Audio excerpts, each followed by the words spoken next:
Vamos a Marcos, al Evangelio de Marcos, capítulo 15,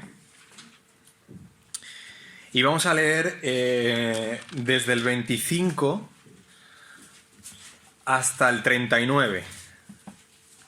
Marcos, el Evangelio de Marcos, 25, versículo 25, no vamos a leer todo el capítulo, pero sí un pequeño extracto de este momento final de Jesús en la cruz y en su muerte, y vamos a reflexionar sobre este pasaje en esta mañana. Marcos 15, del 25 al 39, dice así: Era la hora tercera cuando le crucificaron, y el título escrito de su causa era «El Rey de los Judíos». Crucificaron también con él a dos ladrones, uno a su derecha y otro a su izquierda. Y se cumplió la escritura que dice: «Y fue contado con los inicuos». Y los que pasaban le injuriaban, meneando la cabeza y diciendo: «Bah, tú que derribas el templo de Dios y en 3 días lo reedificas, sálvate a ti mismo y desciende de la cruz». De esta manera también los principales sacerdotes, escarneciéndose, decían uno a otro con los escribas: «A otro salvo, a sí mismo no se puede salvar. El Cristo, el Rey de Israel, descienda ahora de la cruz para que veamos y creamos». También los que estaban crucificados con él le injuriaban. Cuando vino la hora sexta, hubo tinieblas sobre toda la tierra hasta la hora novena.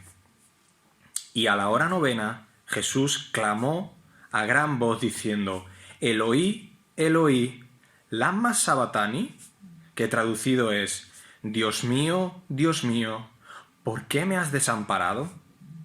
Y algunos de los que estaban allí decían al oírlo: «Mirad, llama a Elías».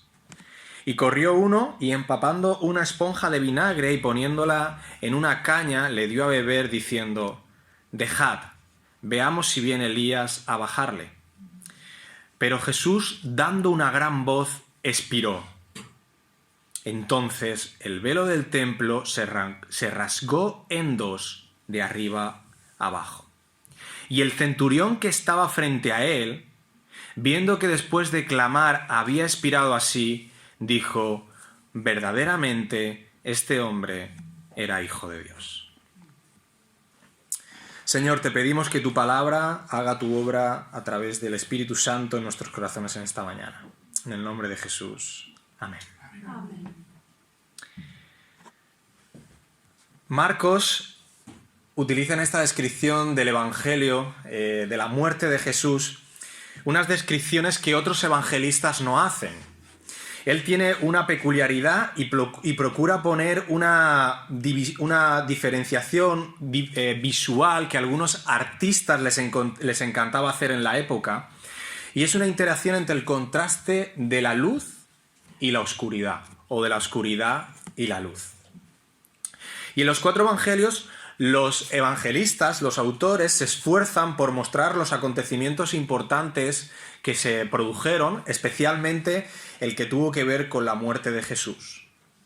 Y lo que nos dicen es que en ese acontecimiento hubo un tono claro, y es que fue un lugar de oscuridad. La traición y el juicio ante el Sanedrín ocurrieron por la noche, en oscuridad.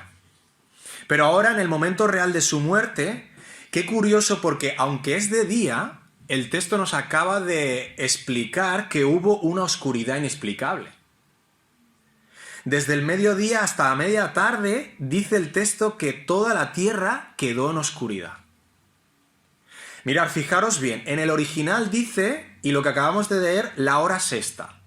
Esa hora sexta para nosotros sería el mediodía, 12 de la mañana.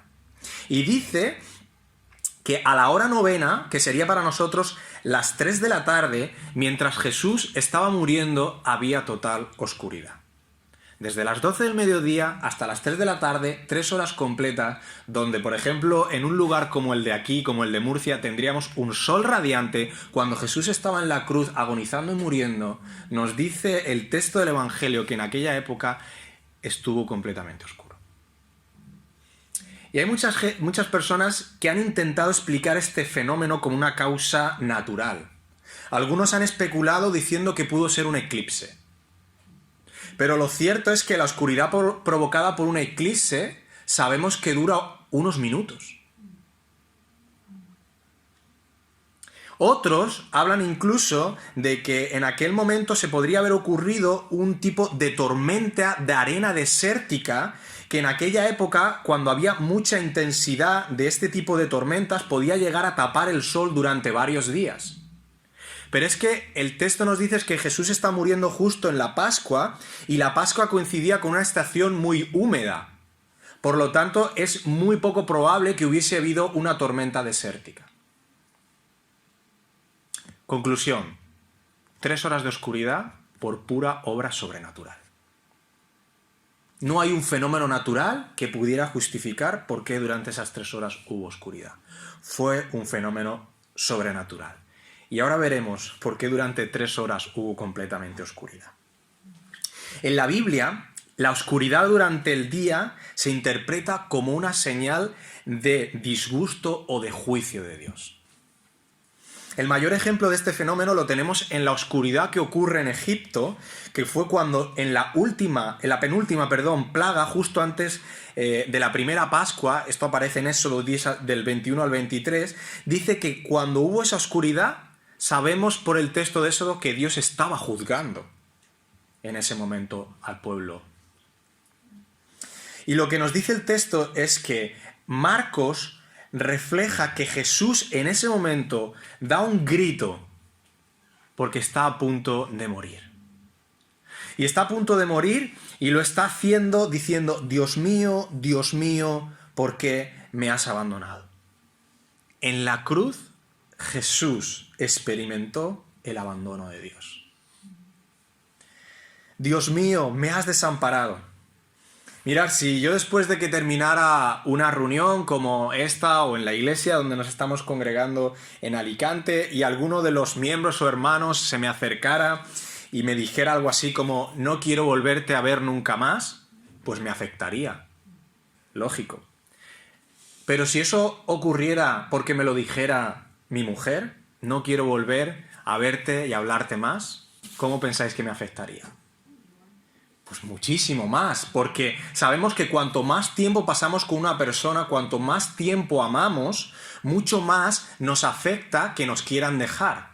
Mucho más nos afecta la separación, el desamparo, la pérdida de esa persona. Por lo tanto, cuando Jesús está en la cruz y siente esa pérdida del Padre, Él tiene su corazón completamente desgarrado, porque ha convivido con Él por la eternidad. Porque no ha habido amor más puro que el que se han dado la Trinidad, Padre, Hijo y Espíritu Santo, amándose y adorándose por toda la eternidad. Y en la cruz, por primera vez, Jesús va a experimentar el abandono de su Padre. Ese abandono, esa pérdida que se da entre un padre y un hijo que se habían amado por la eternidad. Ese amor infinito y absolutamente perfectos. Jesús en ese lugar lo estaba perdiendo momentáneamente.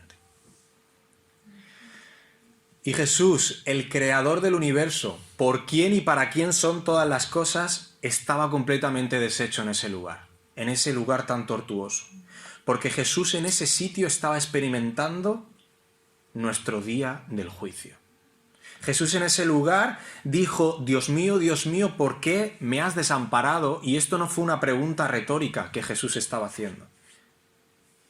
Jesús sabía que en ese momento Él estaba sintiendo el desamparo de su Padre por ti y por mí.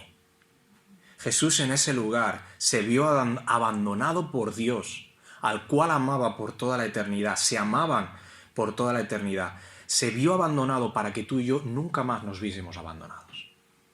Jesús se sintió abandonado para que tú y yo nunca nos sintiésemos abandonados. Y Jesús en ese lugar de oscuridad, de juicio que nos dice la Biblia, estaba asumiendo, estaba recayendo sobre Él el juicio que yo merecía y que tú merecías. Y en ese momento recayó sobre Jesús. Déjame que ande un poco más sobre la idea de esta oscuridad que tú y yo debíamos haber experimentado, pero que experimentó Jesús. Yo creo que en la actualidad la mayoría de nosotros no llegamos a experimentar o a saber lo que es una oscuridad física real. Porque incluso, mirar, aun cuando estamos en medio del campo, en un lugar donde no hay mucha luz, siempre hay pueblos cerca, siempre tenemos pequeños destellos donde nos llega algo de luz. Pero cuando tú estás en completa oscuridad, si tú te metes a una habitación completamente oscura, no eres capaz ni de verte la mano. Y de hecho, cuando hay una completa oscuridad por un periodo de tiempo muy largo, lo que nos dicen la ciencia y la medicina es que empezamos a experimentar periodos de desorientación. De hecho, fijaos qué curioso lo que ocurrió en una historia en 1914 de un equipo de exploración británico que fue liderado por Ernest Shackleton, en el que se dirigieron con su barco a la Antártida. El plan era desembarcar allí, cruzar la Antártida a pie, pasar por el Polo Sur y llegar hacia el otro lado. Pero tuvieron que abandonar el plan, ya que el barco en el que iba, que lleva por nombre el Endurance, quedó atrapado y aplastado por el hielo. Y durante los siguientes meses, el equipo de Shackleton luchó por sobrevivir y regresar a su casa. Lo consiguieron, pero nos cuentan uno de los biógrafos que estuvieron en este equipo todas las dificultades que tuvieron que atravesar durante ese periodo. Y recuerdan que a pesar del hambre y del frío que atravesaron, lo que peor pasaron fue la oscuridad. Porque cerca del Polo Sur, el sol desaparece a mediados de mayo y no vuelve hasta finales de julio. No hay nada de sol, no hay nada de luz solar. Durante casi 3 meses están completamente a oscuras. Y dicen los biógrafos de esta historia de los exploradores de los polos que no hay mayor desolación que pasar una noche polar, una noche en el Polo Sur. Porque solo aquellos que han experimentado lo que es verdaderamente la oscuridad pueden comprender de verdad lo que significa y el valor que da la luz solar semana tras semana. Pocos de los que no están acostumbrados a ellos son capaces de enfrentarse a todos los efectos. Y algunos hombres incluso que pasan periodos tan largos en oscuridad acaban volviéndose locos. En medio de la oscuridad no puedes ver a quién tienes delante. En medio de la oscuridad no sabes a dónde vas. No puedes orientarte. Ni siquiera te puedes saber a ti mismo. No sabes qué aspecto tienes en medio de la oscuridad. Es como si no tuvieses incluso identidad, no saber quién eres. Y no puedes saber si hay alguien a tu alrededor. Y si el que hay, si es tu amigo o es tu enemigo. Estás aislado. La oscuridad física provoca una desorientación atroz. Y hermanos y hermanas, según la Biblia, la oscuridad espiritual también provoca eso. La oscuridad espiritual surge cuando nosotros decimos decirle a Dios, no te necesitamos. Cuando le damos la espalda a Dios. Cuando rechazamos la verdadera fuente de luz, que es Dios. Y hacemos de otras cosas el centro de nuestra vida o el centro de nuestra luz. Y la Biblia en ocasiones incluso llega a comparar a Dios como el sol. El sol es una de las fuentes de verdad a nivel visual, ya que gracias a él podemos ver las cosas que nos rodean. Y el sol es una fuente de vida biológica. De hecho, no sé si sabéis, pero sin sol este mundo no podría existir. Sin el sol, sin Dios, sin su figura que representa, no podríamos tampoco vivir. Y el Dios de la Biblia nos dice que Él es la fuente de toda verdad y es la fuente de toda vida. Y mirar, si tu vida gira o orbita alrededor de Dios, entonces tu vida tiene verdad y tiene vitalidad, como ocurre con el sol. Estás en la luz. Pero si le das la espalda a Dios, si decides decirle a Dios que no quieres saber nada de Él, entonces tu vida está girando en torno a algo diferente. Puede ser en torno a tu trabajo o a tu aspiración profesional, o tal vez está girando alrededor de una relación, o tal vez está girando tu vida alrededor de tu familia, considerando que eso es la fuente de luz, de verdad, de vitalidad, de calor, depositando en eso tu esperanza, pero sabemos que el resultado es oscuridad espiritual. Porque si no tienes a Dios en el centro de tu vida, te estás alejando de la verdad, te estás alejando de la vida y estás yendo hacia la oscuridad. Si cualquier cosa, hermanos, para nosotros es más importante que Dios, entonces estaremos andando en oscuridad y por lo tanto estaremos en desorientación. Y es imposible, distinguir a dónde vas y mucho menos a dónde querrías ir si no estamos viviendo en Dios, si no estamos en su luz. Es muy complicado a veces dejarnos guiar por el dinero, por el trabajo, por las relaciones. Y todo eso puede que en algún momento puntual te pueda aportar algo por lo que vivir. Sin embargo, con el tiempo sabemos que lo que acaba ocurriendo es que hay desesperanza, falta de propósito en esas cosas porque no has colocado la luz verdadera en el centro. Y si basas tu vida en algo que no es Dios, vas a sufrir pérdidas. Vas a sufrir incluso la pérdida de tu propia identidad, de no saber quién eres. Una identidad que va a ser frágil, que va a ser insegura, porque estarás basando tu vida en cosas que no pueden estar sustentadas. A veces basamos nuestra vida incluso en la aprobación humana. Basamos realmente nuestro valor de quiénes somos por qué piensa la gente de qué somos nosotros, o por qué dicen de quién somos nosotros. Y creemos que somos valiosos, por tanto, si nos aceptan o no nos aceptan. De si caemos bien o no caemos bien. Y al final acabamos muy desorientados porque no sabemos ni quiénes somos. Porque recuerda, en la oscuridad no puedes reconocerte ni a ti mismo.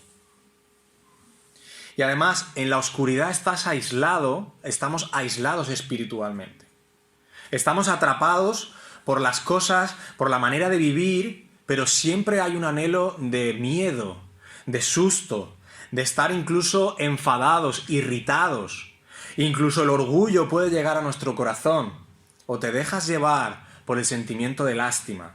Y como resultado de ello, acabas siendo una persona tóxica, que realmente lo que haces es aislar a las personas de ti y acabas aislándote a ti mismo. Porque la oscuridad espiritual es muy dañina. Darle la espalda a Dios, no vivir para Él, que Él no sea el centro de nuestra vida, que Él no sea la luz verdadera, que le da el valor y la importancia a todas las cosas que hay a nuestro alrededor, siempre nos va a llevar a desorientación. No darle ese lugar a Dios nos va a llegar incluso a un lugar de desintegración como personas. Y mirar, hermanos, sin la intervención de Dios, sin que Dios esté en nuestra vida, todos estamos llamados a caminar en un largo y tedioso camino de oscuridad espiritual. Todos giramos en torno a alguna cosa. La pregunta es, ¿giramos en torno a Dios o giramos en torno a otra cosa que hemos colocado ahí? Y mirad, vamos a ser incapaces de cambiar nuestro mundo, ya que nuestra tendencia natural es buscar nuestra propia gloria, no la gloria de Dios. Así que todos estamos en un camino de desorientación por tendencia natural. Estamos en un camino de oscuridad espiritual. Y ese camino nos va a llevar hasta el final de nuestra vida. No sabemos el tiempo que estaremos aquí, 30, 20, 50, 80. Y la Biblia nos dice claramente que cuando Dios regrese, Él va a juzgar a todo el mundo. Nos va a juzgar a cada uno de nosotros por cada acción, por cada pensamiento, por cada anhelo, todo lo que nuestro corazón haya producido. Y si hay algo imperfecto, entonces nos dice claramente la Biblia que no podemos permanecer en su presencia. Por cuanto todos hemos pecado y estamos destituidos, estamos alejados, estamos quitados de la gloria, de la presencia de Dios. Y estar fuera de la presencia de Dios, quien es fuente de toda luz y de toda verdad, significa oscuridad, significa desintegración eterna. Mirad, la Biblia es muy clara en cuanto al juicio, cuando en Isaías el propio profeta dice algo tan increíble como esto, dice, mirad, ya viene el día del Señor. Pero fijaos lo que dice el profeta, día cruel de furor y ardiente ira. Convertirá en desolación la tierra y exterminará de ella a los pecadores. Pondré fin a la soberbia de los arrogantes y humillaré el orgullo de los violentos. Por eso haré que tiemble el cielo y que la tierra se mueva de su sitio por el furor del Señor Todopoderoso en el día de su ardiente ira. En este camino por el que todos vamos, por ese camino de oscuridad espiritual, solo la muerte de Jesús es lo único que puede cambiar ese rumbo. Por eso tuvo que ir Jesús a la cruz. Hermanos, porque en nuestro corazón, en nuestra naturaleza, había desorientación y oscuridad. Y el mayor acto de humanidad, de amor que esta humanidad podía recibir era que Jesús fuera a la cruz. Y que lo que hizo Jesús en esa cruz es que absorbió completamente esa oscuridad a la que nosotros nos dirigíamos. Murió la muerte que nosotros debíamos experimentar.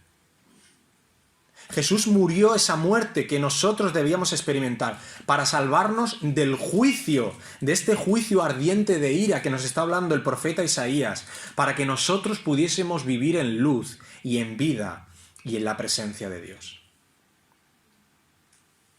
¿Y cómo sabemos que este camino que Jesús hizo valió la pena y funcionó?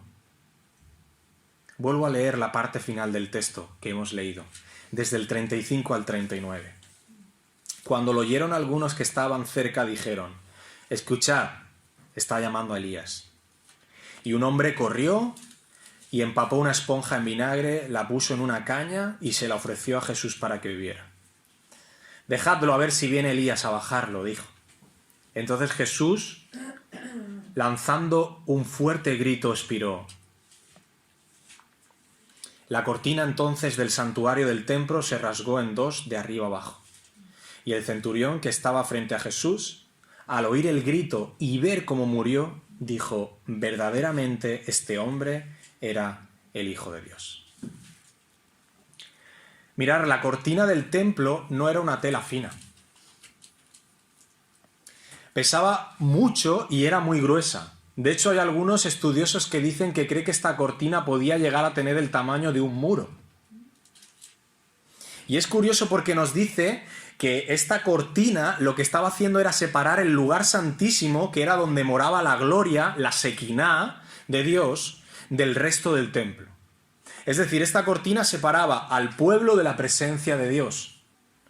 Y lo que vemos es que, o recordamos, es que el único que podía entrar, nos dicen las Escrituras, a ese lugar santo, a ese lugar santísimo, era el hombre más santo, que era un sumo sacerdote de la nación más santa de los judíos, y solo podía entrar en un día concreto del año específico, que sabemos que es el Yom Kippur, y tenía que ofrecer su sangre en sacrificio, en expiación por los pecados del pueblo.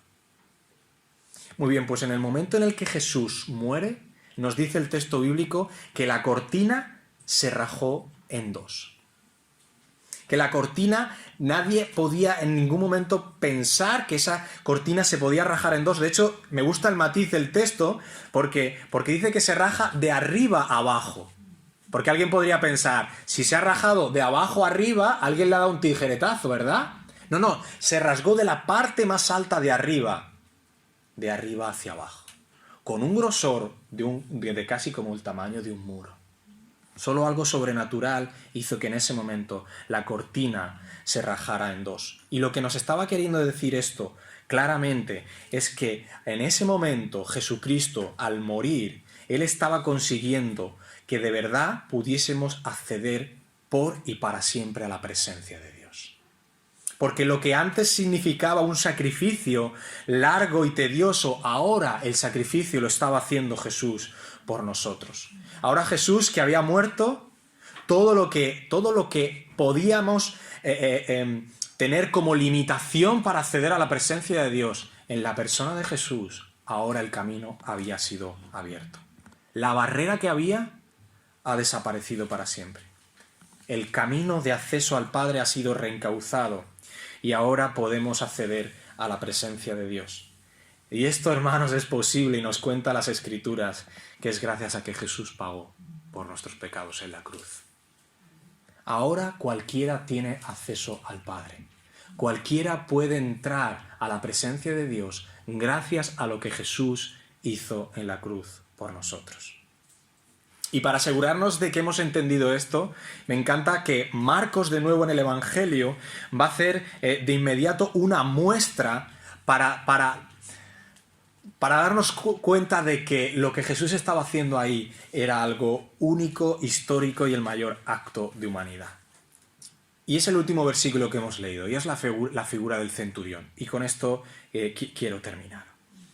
La confesión que hace el centurión es trascendental. Mirad, el centurión dice literalmente, verdaderamente este hombre era el Hijo de Dios. ¿Por qué hace Marcos este matiz? Mirad, el Evangelio de Marcos va a empezar, en el punto inicial, va a decir que este Evangelio es el Evangelio de Jesucristo, el Hijo de Dios.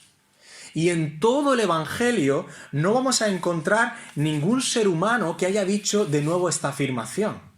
De hecho, los discípulos habían llamado a Jesús, le habían dicho el Cristo, aunque de hecho en esta cultura el Cristo no estaba considerado como alguien divino, pero todo el tiempo vemos en las enseñanzas y las acciones de Jesús e incluso en sus propios testimonios delante de los principales sacerdotes que él sí que era el Cristo que apuntaba a alguien divino.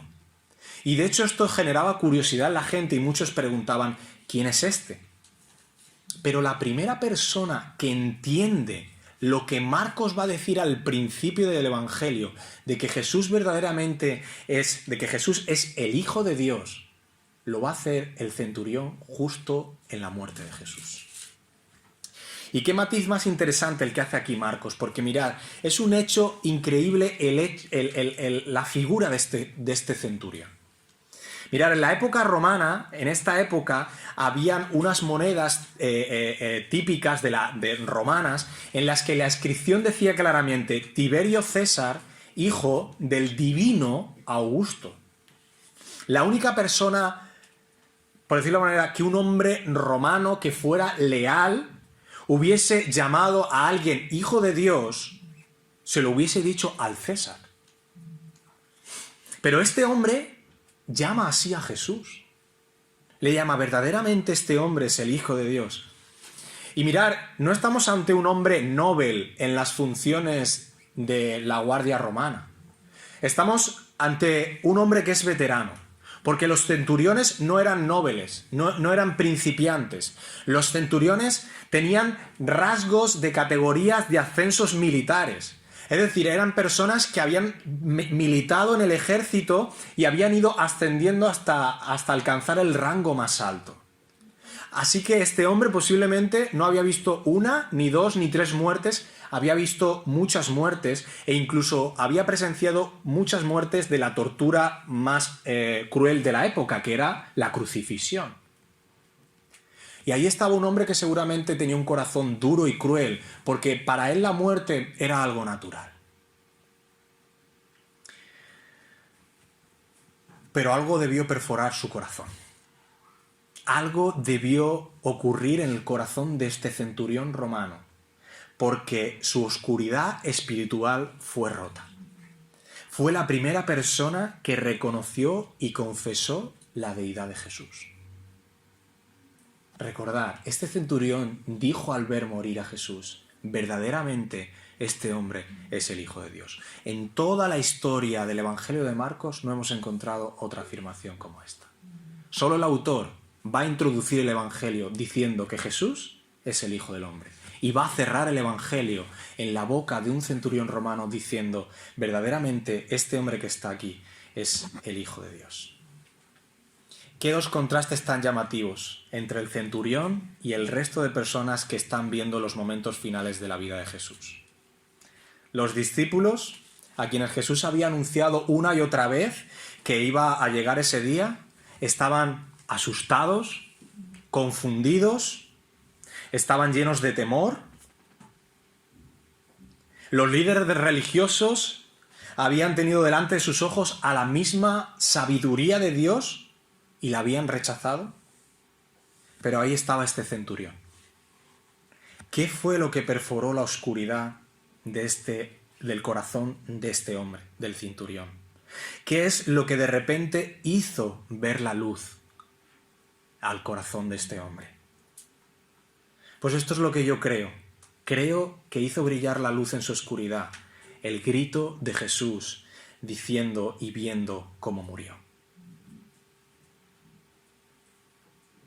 Yo no sé tú, pero yo en realidad no he visto a muchas personas, te diría casi que ninguna, tal vez una o dos, en sus últimos momentos de vida. Tal vez tú, una, dos, tres personas. Pero es que el centurión había visto cientos y miles de personas en sus últimos momentos de vida. Porque era su oficio, era su trabajo. Incluso la mayoría de muertes eran obra suya. Él era el encargado de ejecutar la muerte final. Sin embargo, para él, en este momento está delante de una muerte única. Vio algo en la muerte de Jesús, el centurión, que era diferente al resto.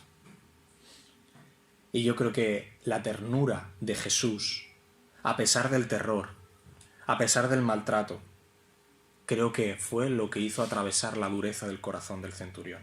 La belleza de la muerte que hubo en Jesús hizo inundar de luz la oscuridad del corazón del centurión romano. Y en el cristianismo, queridos hermanos,